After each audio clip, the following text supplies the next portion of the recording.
வைத்துக் கொள்ளக்கூடிய அளவிற்கு உங்களை நீங்கள் வைத்திருந்தால்தான் மாலை நேரங்களிலும் பிற நேரங்களிலும் புத்தகங்களை எடுத்து அந்த புத்தகங்களுக்குள் இருக்கக்கூடிய செய்திகளை நீங்கள் படிக்கிற பொழுது கேட்ட ஒரு விஷயம், உங்க மூளைகளில் பதிவாகி இருக்கிற ஒரு விஷயம் நீங்கள் பார்க்கிற பொழுது எளிமையாக இன்னும் எளிமையாக அதை உங்களுக்குள் ஏற்றுக்கொள்ளக்கூடிய வாய்ப்பு உங்களுக்கு கிடைக்கும். அதனால இந்த லிசனிங் என்பது மிக முக்கியம்.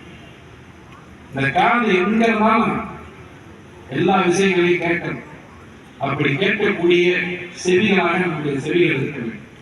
அதைத்தான் நூற்றாண்டு விழாவில் நாளைய தலைமுறையாக இருக்கக்கூடிய மாணவர்களுக்கு நான் உங்களுடைய சகோதரனாக அன்போடு கேட்டுக்கொள்ள விரும்புவேன். நீங்க அப்படி இருந்தால் தான், அப்படிப்பட்ட மாணவர்களாக நீங்கள் உருவானால்தான் இந்த மாணவர்களாக நீங்கள் வாழ முடியும். எந்த மாணவர்களாக?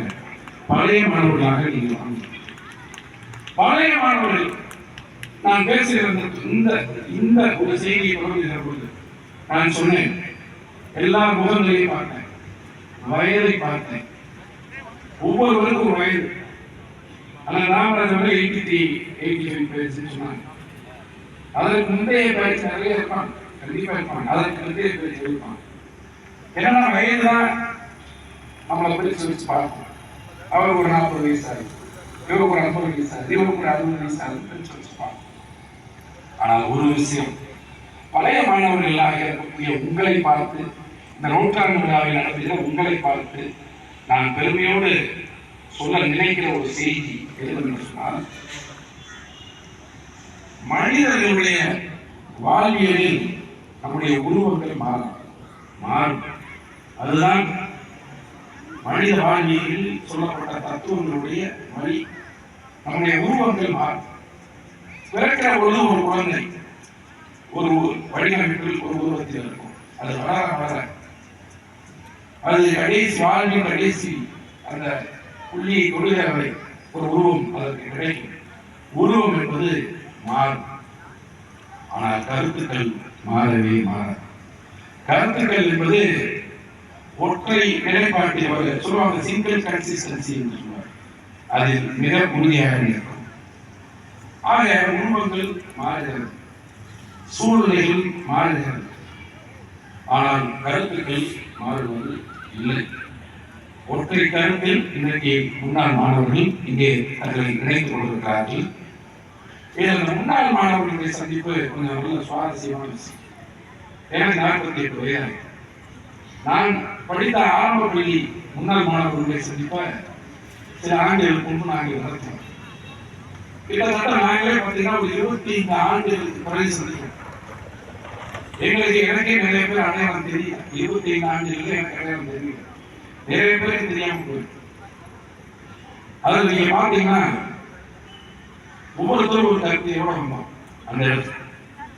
2 விஷயம் தான், பழைய நட்பை மீண்டும் புதுப்பிப்பது.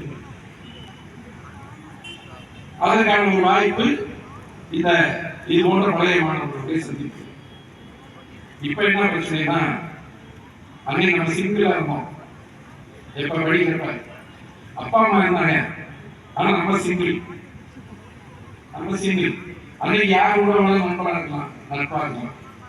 ஆனா இன்னைக்கு எப்படி கேட்டீங்கன்னா, உங்க நண்பர் உங்க குடும்பத்துடைய நண்பராக ஆகணும், உங்க குடும்பத்தில் இருக்கிறவங்க ஒரு நண்பராக ஆகணும். ஆக அந்த ஒரு இணைப்பை ஏற்படுத்தினால் இந்த பழைய நட்பு நீண்ட ஒரு நட்பாக எடுத்து செல்லக்கூடிய வாய்ப்பு உங்களுக்கு கிடைக்கும். அந்த வாய்ப்பை உருவாக்குகிற களமாக இந்த நூற்றாண்டு நிகழ்வு உங்களுக்கு இன்றைக்கு அமைந்திருக்கிறது என்பதை நான் பள்ளியோடு தெரிவித்துக் கொள்ள கடமைப்பட்டிருக்கிறேன்.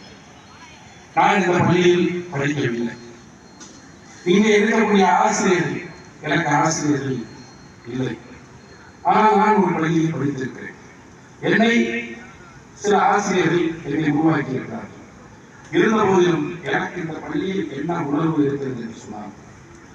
இங்கே பேசுகிற நம்முடைய முன்னாள் மாணவர்கள், அதில் இங்கே பணியாற்றிய ஆசிரியர்கள் முன்னாள் மாணவர்கள், அவர்கள் என்னிடத்தை பல முறை இந்த பள்ளியினுடைய வளர்ச்சி குறித்து பேசுகிற போது, நான் அவர்களோடு பேசுகிற போது எனக்கு கிடைத்த ஒரு அனுபவம், ஒரு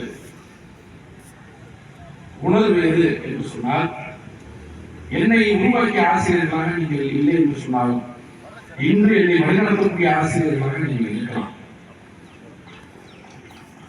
இன்று என்னை வழிநடத்தக்கூடிய ஆசிரியர்களாக உங்களை ஏற்றுக்கொள்ளக்கூடிய மனம் எனக்கு இருக்கிறது. ஆக அப்படிப்பட்ட ஒரு மாணவனாக உங்களோடு பயணிக்கிறேன் என்ற உணர்வுதான் இந்த பள்ளியினுடைய நிகழ்வில் உங்களோடு நான் இன்றைக்கு என்னை இணைத்துக் கொண்டிருக்கிறேன். இங்கே படித்துக் கொண்டிருக்கக்கூடிய மாணவர்கள், புதிய தலைமுறையினர், நாளை இந்த சமூகத்தை ஒரு வலிமையான சமூகமாக உருவாக்கக்கூடிய நம்பிக்கை உங்களை நம்பி இங்கே நாங்கள் இன்றைக்கு நின்று கொண்டிருக்கிறோம். நாளை நான் இருக்கிற இடத்தில் இங்கே ஒருவர் நிச்சயமாக நீங்கள் இருக்கப் போகிறேன். உங்களை கீழிருந்து பார்த்து அதை பார்க்கக்கூடிய வாய்ப்பை எனக்கு எதிர்காலம் உருவாக்கினால் நிச்சயமாக நான் மகிழ்வேன், மகிழ்வேன். ஆக உங்களுக்கு நான் பணியோடு தெரிவித்துக் கொள்ள ஒன்றே ஒன்றால், நான் படித்த ஒரு செய்தி